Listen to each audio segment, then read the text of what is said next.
গতকালকে আমাদের একটা প্রতিমন্ত্রী শাহে আলম এলজিইডি মানে এলজিআরডি মানে আমাদের স্থানীয় সরকার প্রতিমন্ত্রী ফুলমন্ত্রী হলো ফখরুল সাহেব যাই যাই করতেছে। 20 তারিখে ইলেকশনের পরে তো উনি চলে যাবেন ধরে নিচ্ছে সবাই। শাহে আলম একটা সাংবাদিক সম্মেলন করেছে কালকে নাকি আজকে করেছে, আমি দেখে বলতে হবে, বড় আজকালের মধ্যে সার কথাটাকে হেডলাইন কি, আমি হেডলাইনটা পড়ি তাহলে বুঝবেন আপনারা।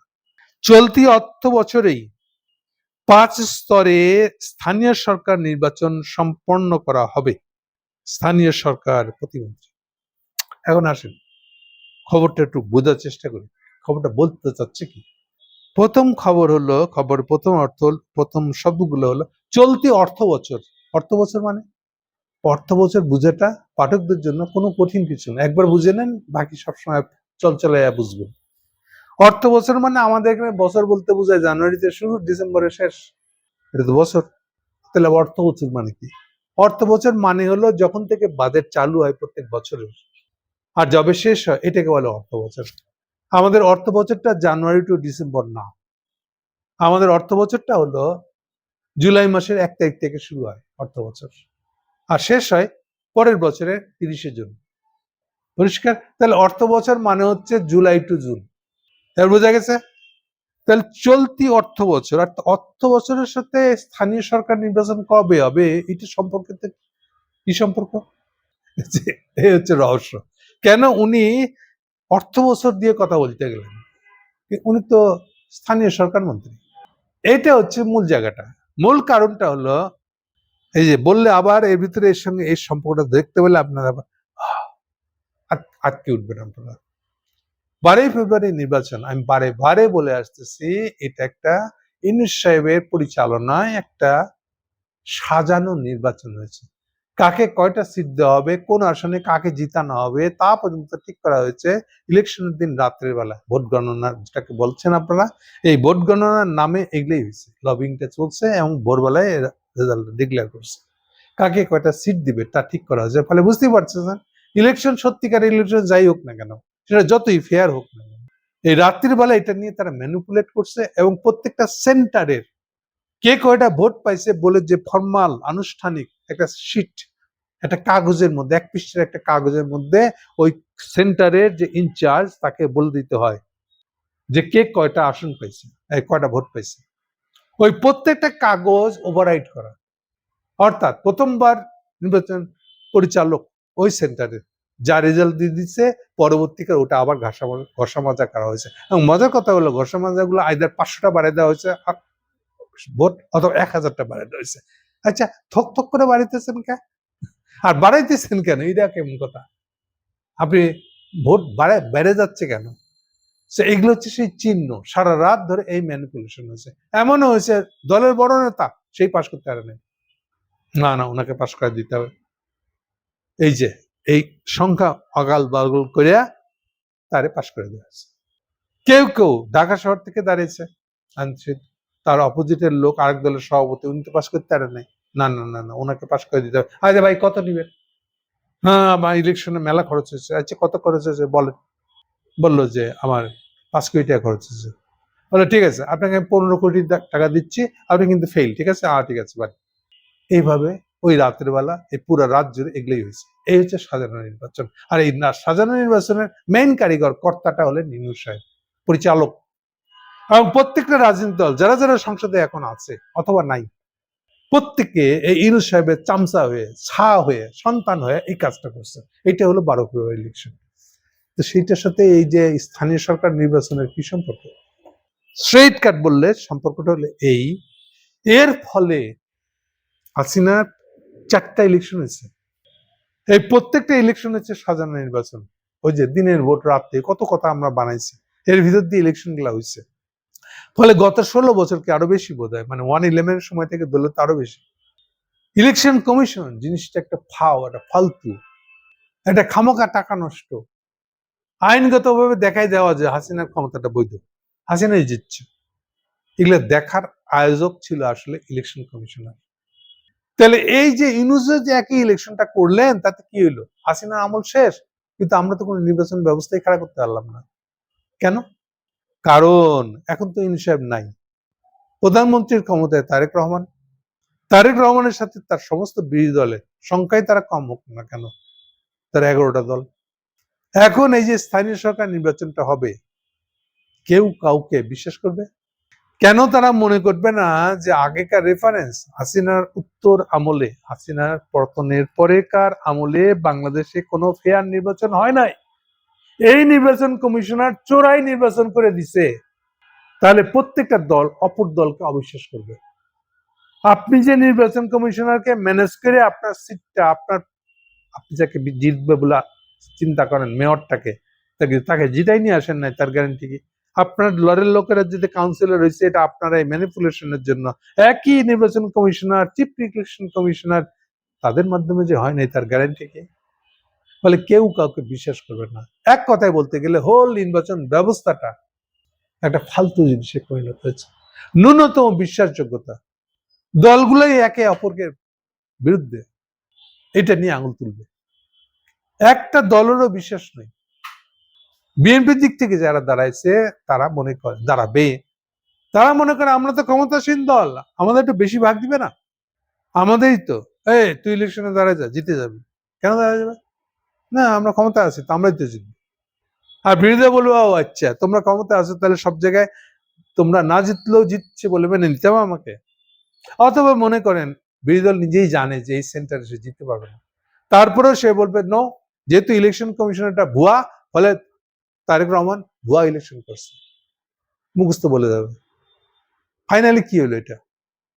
তার মানে বিশ্বাসযোগ্য একটা ইলেকশন ব্যবস্থা না থাকলে কোন দেশে কোনো পলিটিক্যাল সিস্টেম চালানো অসম্ভব। তাহলে এর পরিণতি কি হবে? মারামারি করবেন, তারেককে উৎখাত করতে হবে জবরদস্তিতে। শুনে রাখেন আরেকটা কথা ভালো করে, এখান থেকে এই যে গুম খুন অপহরণ করতে আসছে, হাসিনার দরকার ছিল কেন? কারণ যেই লোকটাই এই হাসিনাকে এইভাবে জিতে আসতেছে বারে বারে, এই সিস্টেমটার বিরুদ্ধে যে দাঁড়াবে, থ্রেট হয়ে যাবে, তাকেই হাসিনা উপরে ফেলাই দিবে, তাকে গুম করবে অথবা খুন করবে, আয়না করে রেখে দেবে, যেখানে খুশি রেখে দেবে। তার জায়েজ এই সমস্ত কিছু করা। এইবার জায়েজ তো জায়েজ, এইটাকে সে সাফাই দিবে। ওরা তো রাজাকার ছিল, ওরা তো জামাত করে, এই জন্য তো পায়ে গুলি করে দিচ্ছি, এই জন্য ওকে মাইরিয়া লাশটা ফেলাই দিয়ে আসছি চাঁদপুরের ঘাটে। এই সাফাই গুলা কেন দিতে হয়েছে হাসিনাকে? কারণ সে যে ধরনের ইলেকশন সিস্টেম রাখবে তার সাথে এটা সম্পর্কিত।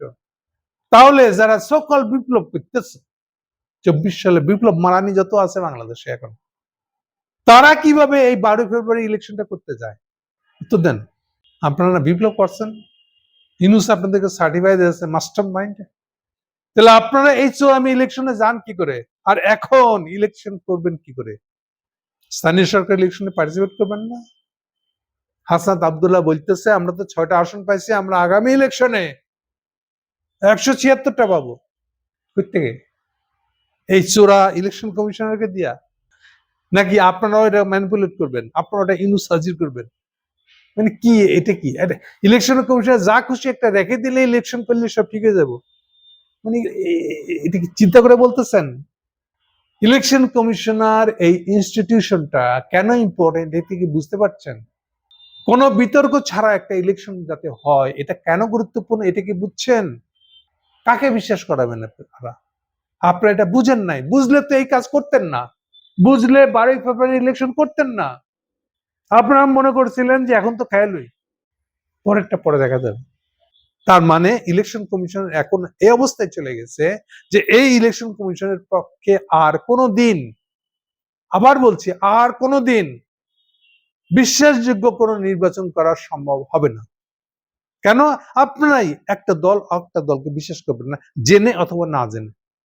ধরেন আপনি জানছেন যে আপনি হারবেন এবং আপনার অবস্থাটা ভালো না, তারপরেও আপনি বলবেন যে না, আমি বিরোধী দল, আমাকে হারাই দিয়েছে তারেক ওই ইলেকশন কমিশনের সাথে আঘাত করে। আপনি এই দাবি করতে থাকবেন। তারেক জেনুইনলি জিতছে মনে করেন, এরপর সে জোরে বলতে পারবে না? আপনিও মনে করেন কোন একটা আসনে জেনুইনলি জিতছেন, তারেক বলবেন না, আপনারাও ইলেকশন কমিশনারকে ঘুষ দিচ্ছেন। এখন কি কানে একটু পানি ঢুকছে? তাহলে এই কথার সাথে স্থানীয় সরকারের রিলেশন সম্পর্কে ধরতে পারছেন না? আরো একটা কথা আছে, আমি হলাম প্রাইভেট আলাপটা করেছি, এইটা যে পারবে না তারা, এটা প্রথম প্রসঙ্গটা আমি তুলি। তুলে ওয়ার্নিং দেই সরকার বিরোধী দল সবাইকে, যে আপনারা 12 ফেব্রুয়ারি নির্বাচন করে নিজেদের জন্য কি ক্ষতিটা করছেন। আপনারা কখনো কোনো ফেয়ার ইলেকশন করতে পারবেন না, ন্যূনতম ফেয়ার একটা ইলেকশন আপনি করতে পারবেন না। এই দিকটা যখন আপনাকে দেখাই দিচ্ছি, খুব সম্ভবত এটা তারেক গং বিএনপির কানে গেছে। যাওয়ার পরে ফখরুল প্রায় 2 মাস আগে থাকতে বলা শুরু করছে, আর ইলেকশনটা বুঝছেন না, এবছর না হলে আগামী বছর মধ্যে হয়ে যাবে।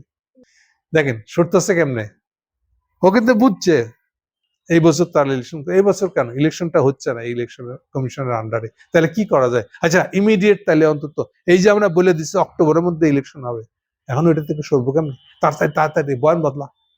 এই জন্য প্রথমে এই গান শুরু করছে ফখরুল, আর আজকে ফখরুলের অ্যাসিস্ট্যান্ট বা প্রতিমন্ত্রী উনি একই কথা বলতেছেন। এইটা বলবে কি করে? কথা মারপাশে দিতে হবে। ফখরুল স্ট্রেট বলেছিল আগামী বছর, উনি দেখছেন আগামী বছর বললে তো পাবলিক মাইবে, বিরোধী দল তো এটাকে সুযোগ হিসেবে নেবে, তাই সে এখন বলতেছে অর্থ বছর। অর্থ বছর মানে অর্থ বছর তো ডিসেম্বরে শেষ হবে না, অর্থ বছর মানে হলো আমাদের টাইম থাকবে পরের বছরের জুন পর্যন্ত। এবার বুঝছেন কেন অর্থ বছর কথাটা এই শাহে আলমের মুখে আসছে? ব্যাকগ্রাউন্ডটাকে বুঝে গেল? ব্যাকগ্রাউন্ড আপনাকে বুঝাইতে গিয়ে আমাকে অনেক কথা বলতে হয়েছে। ওকে, সেই সাথে কিন্তু তেঁদর সাংবাদিকতা আছে। এ জিজ্ঞেস যে তাইলে এই যে আমাদের ডক্টর জাহিদ উপদেষ্টা তারেকে রক্ষাকর্তা, উনি যে বলছিলেন অক্টোবরে স্থানীয় সরকার নির্বাচন, ওইটার কি হবে? এখন এই শাহ আলম দিয়েছে মহাবিপদ, উনি এটা কায়দা নিয়েছেন। উনি বলেন ভাই এই প্রশ্নের উত্তরটা আপনাকে ওই ডাক্তার জাহিদকে জিজ্ঞেস করতে হবে, এটা তো আমি বলি নাই। বোঝা গেল? সুন্দর না? হেভি মজা। আর আমি তো মজায় আছি, নোকে নোক বাজাইতেছি না, মজা করি নাই আমি এর সমাধান কি তাও বলেছি আপনাদেরকে, প্রত্যেকটা দলকে বলেছি, নাম ধরে তারেক রহমানকে বলেছি। আমি বলেছি এটার সমাধানের একটাই পথ আছে, এখন সব দলের সঙ্গে শুধু এই বিষয়ে কথা বলবেন বলে একটা মিটিং ডাকেন, ইনফরমালি ডাকেন প্রথমে, পরে ফরমাল করেন। একা একা কথা বলেন দুই দলের দুইটা লোক নিয়ে, দিয়ে বলেন যে আমরা রিয়েলি এখন থেকে একটা নিরপেক্ষ একটা ইলেকশন কমিশনার তৈরি করতে চাই, আর এই ইলেকশন কমিশনারকে ঝাঁটায় ফেলা দিতে চাই, কারণ আসলে একে দিয়ে আমরা আগাইতেই পারবো না। আপনি আমাকে বিশ্বাস করবেন না, আমি আপনাকে বিশ্বাস করবো না। সো বেটার আমরা নতুন নির্বাচন কমিশনার করি একটা, এবং এটা যে ফেয়ার হচ্ছে, ফেয়ার কি কি করলে ফেয়ার হবে সেটার ধারণা আপনারা দেন, আর আমরা কি কিভাবে করতেছি এটা খুব তীক্ষ্ণ নজরে তাকায় থাকেন। ন্যূনতম যদি হয় সমস্যা হয়, আগেই আমাদের বিরুদ্ধে অভিযোগ তোলার আগে এই যে আমাদের একটা কমিটি তৈরি হবে এই বিষয়ে, আপনারা সেই কমিটিতে এসে সরাসরি আমাদেরকে প্রশ্ন করবেন, এবং আমরা দুজনাই মানে সব পার্টিগুলো এখন একমত হবো যে অন্তত নির্বাচন কমিশনটাকে নির্বাচন ফেয়ার রাখবো।